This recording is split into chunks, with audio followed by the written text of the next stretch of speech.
Hello there, আসসালামু আলাইকুম। Welcome back to my YouTube channel and Facebook page. আর যারা যারা নতুন আছেন তাদেরকে ওয়েলকাম। বেসিক্যালি এখন শীতকাল। আমি লাস্ট একটা ভিডিওতে বলছিলাম যে অনেকগুলো বাইক লঞ্চ হয়েছে বাংলাদেশে। CF Moto, Suzuki Gixxer SF, Royal Enfield, এখানে অনেক ভেরিয়েন্টের বাইক লঞ্চ হয়েছে। সো আস্তে আস্তে রাস্তাতে দেখা যাইব মেবি ডিসেম্বরের 6 না 10 তারিখ থেকে জানি রয়্যাল এনফিল্ডের ডেলিভারি স্টার্ট হইব বা হয়ে গেছে। বাট আমাদের অঞ্চলে এখনও রয়্যাল এনফিল্ড দেখা যায় না, যদিও সুজুকি জিক্সার এসএফ 250 ওইটা এসে পড়ছে। সময় বাঁচতেছে বিকাল 4:03 আর ঠান্ডাও আছে। এদিকে ফুল ঠান্ডা পড়ে যায়, গত 2-3 দিন যাবত এদিকে প্রচুর ঠান্ডা পড়তেছে। ক্যামেরা ব্যাটারিটা ভাই প্রচুর প্যারা দিতেছে আমারে, হেভি প্যারা। এটা এখন লাস্ট টাইম হয়েছে কি, আজকে অবশ্য নিয়ে বের হয়েছি ব্যাকআপ হিসেবে, যদি এটা চার্জ জলদি শেষ হয়ে যায়। শীতকালে আমার ব্যাটারিটা একটু উলট পালট ব্যাকআপ দিতেছে, মেবি ড্যামেজ হয়ে গেছে। একটা তো অলরেডি ফুলে রয়েছে, আর অবশিষ্ট যে একটা রয়েছে ওইটা মোটামুটি কাজ চলতেছে, এখন ক্যামেরাতে লাগানো আছে এটা। ওয়াও, সূর্য উঠছে মোটামুটি 12টা-1টার পর সূর্য উঠছিল আজকে হিউজ ঠান্ডা। কালকে তো সূর্য উঠে নেই।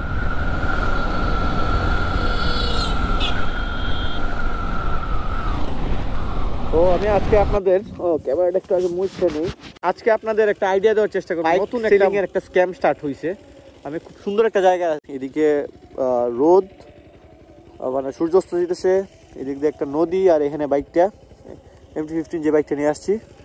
আর আমি আপনাদের আজকে একটা নতুন একটা স্ক্যামের সম্পর্কে আইডিয়া দেবো, যেটা আমি ইদানিং খুব বেশি ফেস করছি বা দেখতেছি। ধরেন একটা বাইকের বয়স হয়েছে আনুমানিক ধরেন 15,000 কিলো। ওটার কি করে ওরা ডিস্ক, তারপর মিটার টেম্পারিং করে ওটার কিলোটা আইনে ফেলে 3-4 কিলো। রিসেন্টলি আমার একটা ভাই ব্রাদারই, ওর বাইকটার কিলো মেবি ছিল 10-15,000 সামথিং। ও একদম গাড়িটার একদম ফ্রেশ করে একটা সার্ভিস দেওয়া, তারপর 3,000 না 4,000 কিলো আইনে ওটারে ভালো দামে মানে সেল করছে।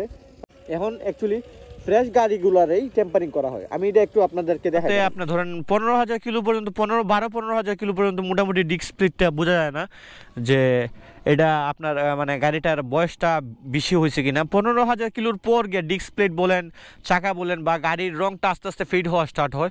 সো ওই 15,000 কিলোর ভিতরে গাড়িগুলো আছে না, যেগুলো 15,000 বা 20,000, ওইগুলোরে ওরা টেম্পারিং করে নিয়ে আসে কিলো প্রায় 3,000 কিলো সামথিং, 3,000-2,000 করে গাড়িটার একদম ফ্রেশ করাইয়া ওরা সেল করে ফেলে, মানে নিউ গাড়ি বললে। ইদানিং এই স্ক্যামটা বেশি চলতেছে। আমি জানি না আর কেউ বাংলাদেশে ভিডিও করছে কিনা, বাট এটা সবচেয়ে বড় একটা স্ক্যাম। মানে নিউ গাড়িরে ধরেন 15,000 কিলো একটা ফ্রেশ বাইকই মোটামুটি বলা যেতে পারে, ওই বাইকটারে আবার ওরা টেম্পারিং করে 2,000-3,000 কিলো করে একদম নিউ বলে মানুষের কাছে সেল করতেছে। It's bad. আগে তো 40-50,000 কিলো দৌড়ার পর গাড়িটাতে টেম্পারিং করতো, কইরা 20,000-15,000 মানে করে ব্যস্ত। এখন একদম নিউ গাড়িরও টেম্পারিং করা হয়। আই থিঙ্ক কেউ কথা বলছে কিনা জানি না, বাট এটা একটা মেজর প্রবলেম। আমি ইদানিং আমার এলাকার সেকেন্ড হ্যান্ড বাইকের শোরুম এটা সবচেয়ে বেশি দেখতেছি। সেদিন একটা জিক্সার দেখলাম, এটাতে আপনার গাড়ির আপনার কিলো সামথিং হইব 6,000 সামথিং। বাট আমি ডিস্ক প্লেট দেখেই আমার কাছে লাগতেছিল যে এটা একটু পুরানো গাড়ি, এটারে আপনার টেম্পার করছে। মানে নতুন গাড়ি তো, আমার ছোটো বাইক মানে মানে নিতে চাইছিল। আমি গিয়ে দেখার পর বুঝতেছি যে এই গাড়িটার বয়স একটু বেশি। সো আপনি অনেক সময় রং বা গাড়ির কন্ডিশন দেখে মোটামুটি একটু জাজ করতে পারবেন যে এটা 3,000 বা একদম ফ্রেশ গাড়ি কিনে। কারণ এইসব 2,000-3,000 কিলোর গাড়িতে বেশি ঘাফলা থাকে। এটা আসতেছে, এখন আমরা এখান থেকে চলে যেতেছি। এখানে ছবি টবি কিছু তুললাম।